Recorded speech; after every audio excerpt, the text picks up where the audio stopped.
नमस्कार। जनमानस विवेचना में आपका स्वागत है। मैं हूं अमलेंदु भूषण खां। गुजरात विधानसभा चुनाव का दूसरे चरण के मतदान संपन्न हो चुका है। अब प्रतीक्षा की जा रही है 8 दिसंबर की। उस दिन मतों की गिनती होगी और आपके सामने चुनाव परिणाम होंगे। आप जान जाएंगे जो कौन जीता कौन हारा, किस पार्टी का शासन आया, कौन पार्टी विपक्ष में। लेकिन इस चुनाव की जो खासियत है, इसमें मोदी या कहें बीजेपी या मोदी एक ही बात है, तो उन्होंने अपना खेला कर दिया। खेला इसे इस रूप में समझा जाए, आज जो मतदान हुआ उसमें लगभग 59% मतदाताओं ने अपने मताधिकार का प्रयोग किया। प्रथम चरण के मतदान में 63% मतदाताओं ने अपने मताधिकार का प्रयोग किया था। कुल मिलाकर के जो मुख्य बातें हैं वो ये है कि, और जो ये एग्जिट पोल के नतीजे आ रहे हैं, वह स्पष्ट रूप से संकेत देता है कि बीजेपी बड़ी पार्टी होकर के उभर रही है। इस गुजरात चुनाव में जो खेला हुआ है उसको आप थोड़ी सी बारीकियों से समझें। लगभग 5 करोड़ मतदाता हैं गुजरात में। इसमें 10% आबादी जो है वो मुस्लिम की है। आप तो जानते ही हैं, जो गुजरात में साल 2002 में बहुत बड़ा दंगा हुआ था, हिंदू मुस्लिम का बहुत बड़ा दंगा हुआ था, गोधरा कांड हुआ था और हजारों लोग उस दंगे की चपेट में आए थे। सबसे ज़्यादा मुस्लिम आबादी लगभग 800 के आसपास उस दंगे में मारे गए थे। 250 के आसपास हिंदू आबादी उस दंगे की भेंट चढ़ी थी। 59 जिसमें साधु संत थे, महिलाएं थी, बच्चे थे। और इस चुनाव में जो खेला हुआ है वो बहुत ही माइन्यूटली प्रधानमंत्री नरेंद्र मोदी ने खेला। आप तो जानते ही हैं, बीजेपी मुस्लिम वोट पे विश्वास नहीं करती है, इसलिए बीजेपी मुस्लिम उम्मीदवार भी मैदान में नहीं खड़ी करती है। कांग्रेस, आप और आमी AIMIM ओवैसी की पार्टी गुजरात चुनाव में खड़ी थी। कांग्रेस ने 6 मुस्लिम उम्मीदवार को मैदान में उतारा था, तो आपने, आम आदमी पार्टी अरविंद केजरीवाल की, आपने मात्र 3 उम्मीदवार को टिकट दिया था। 3 उम्मीदवार ही खड़ी की थी आम। और AIMIM ने 13 सीटों पर चुनाव लड़ा था। तो ओवैसी जो है, इन 13 सीटों को आप जान सकते हैं सिर्फ मुस्लिम बहुल इलाके में इन्होंने चुनाव लड़ा होगा। आपको मैं एक बात बताना चाहता हूं, गुजरात के लिंबायत विधानसभा क्षेत्र में 44 उम्मीदवार मैदान में थे। 44 उम्मीदवार मैदान में थे। और आपको यह जान करके हैरानी होगी कि इनमें 36 उम्मीदवार मुस्लिम थे। और कोई भी राजनीतिक दल, कांग्रेस हो, बीजेपी हो और आप हो, किसी भी मुस्लिम उम्मीदवार को टिकट नहीं दिया था। नतीजा 36 में से 8 उम्मीदवार जो थे वो हिंदू थे। और ये 3 तो आपके सामने में आ गए। 3 आम आदमी पार्टी, कांग्रेस और बीजेपी, ये हिंदू उम्मीदवार को टिकट दी। अब यहाँ पर गुजरात में ये फैलाया गया, जो आम आदमी पार्टी सत्ता में आ रही है, बीजेपी को टक्कर दे रही है, मुख्य ये बीजेपी और आम आदमी पार्टी के बीच में ये टक्कर है, आम आदमी पार्टी सत्ता में आ रही है, ये पूरे गुजरात में रूमर फैलाया गया। नतीजा ये होने की संभावना है कि मुस्लिम उम्मीदवार जो है, जो कांग्रेस को वोट देते थे, वो सब वोट जो है वो शिफ्ट कर गया ये आम आदमी पार्टी के।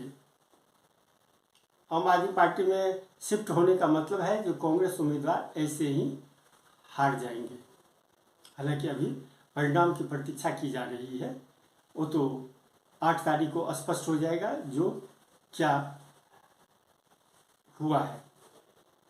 इसी तरह अहमदाबाद जिले के दरियापुर सीट से, दरियापुर विधानसभा सीट में 45% मतदाता जो हैं वो मुस्लिम आबादी के हैं, और यहाँ मात्र 7 उम्मीदवार, ओनली 7, मात्र 7 उम्मीदवार चुनावी मैदान में थे, और ये इन 7 उम्मीदवारों में 5 मुस्लिम उम्मीदवार थे। बीजेपी तो मुस्लिम उम्मीदवार को टिकट देती ही नहीं है, कांग्रेस और आप ने भी मुस्लिम उम्मीदवार को टिकट नहीं दी थी। लेकिन ये जो स्वतंत्र उम्मीदवार कहे जाते थे, यानी 7 में से 5 जो मुस्लिम उम्मीदवार थे, इनको ये कहा जा रहा है कि बीजेपी ने इन्हें पैसे दे करके खड़े किए थे। तो मुस्लिम उम्मीदवारों के बीच में जब वोटों का बंटवारा होगा तो नतीजा है जो वो वोट कांग्रेस का ही जाएगा, काटेगा, और कांग्रेस का वोट जब कटेगा तो बीजेपी फिर स्पष्ट रूप से वो चुनाव जीतेगी बीजेपी। तो यहाँ पे गुजरात में जो खेला था वो मोदी जी बहुत माइन्यूटली खेले। अहमदाबाद के ही बापू नगर विधानसभा सीट पर 28% मुस्लिम मतदाता है, और इस सीट पर, बापू नगर विधानसभा सीट पर 37 उम्मीदवार खड़े थे। इनमें से 37 में से 9 मुस्लिम थे, 9 मुस्लिम थे। तो अब आप अंदाज़ा लगा सकते हैं ये मुस्लिम वोट जो है वो किसका कटेगा। इसके अतिरिक्त यहाँ आम आदमी पार्टी भी चुनावी मैदान में थी, और कांग्रेस भी थी, और बीजेपी भी थी। तो मुस्लिम मतदाताओं का जो वोट बैंक है वो मुख्य रूप से आम आदमी पार्टी को जाने की संभावना है। ऐसे में ये वोट काटने से सीधा नुकसान कांग्रेस को होना ही है। इसका सीधा सा उदाहरण है दिल्ली। दिल्ली में आम आदमी पार्टी का जो भी वोट बैंक है वो कांग्रेस से ही शिफ्ट किया है। कांग्रेस के जो मतदाता हैं वो आम आदमी पार्टी में शिफ्ट कर गए हैं। इसलिए बीजेपी 7 लोकसभा सीट जीतने के बावजूद भी विधानसभा सीट नहीं जीत पाई। मात्र बीजेपी के 8 विधायक हैं दिल्ली में, और यहाँ एमसीडी का भी चुनाव हो रहा है। तो अब आप अंदाज़ा लगा सकते हैं जो क्या स्थिति रहेगी। ऐसा माना जाता है कि पसमानदा मुस्लिम समुदाय जो है वो बीजेपी को वोट देती है। पसमानदा मुस्लिम समुदाय बीजेपी को अपना वोट देते हैं, और मुस्लिम आबादी का 1/5 मतदाता 2007 और 2012 में बीजेपी को वोट दिया था, जिसके कारण बीजेपी की भारी बहुमत से जीत हुई थी। 2007 और 2012 के विधानसभा चुनाव में कांग्रेस को 67% और 69% मुस्लिम मतदाताओं का वोट मिला था। यानी अरविंद केजरीवाल के जरिए, आम आदमी पार्टी के जरिए, आम आदमी पार्टी वाले कुछ भी अपना तर्क देते रहे, लेकिन आम आदमी पार्टी के जरिए प्रधानमंत्री नरेंद्र मोदी ने अपना ये बाजी जो है वो मार ली है। इसमें कोई दो राय नहीं है।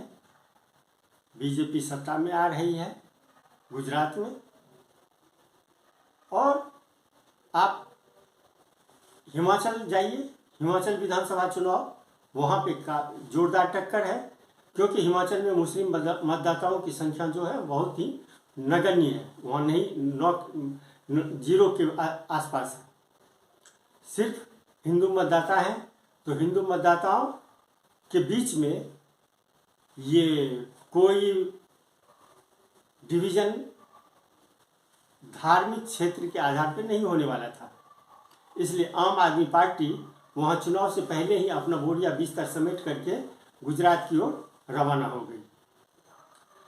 हिमाचल में आम आदमी पार्टी का खाता भी नहीं खुल सकता है, ऐसी संभावना व्यक्त की जा रही है। लेकिन गुजरात में मुस्लिम आबादी 10% होने के कारण, और वहाँ दंगा जो है, दंगा के कारण, 2002 का दंगा के कारण वो वोट जो है कांग्रेस की ओर, कांग्रेस को मिलता था।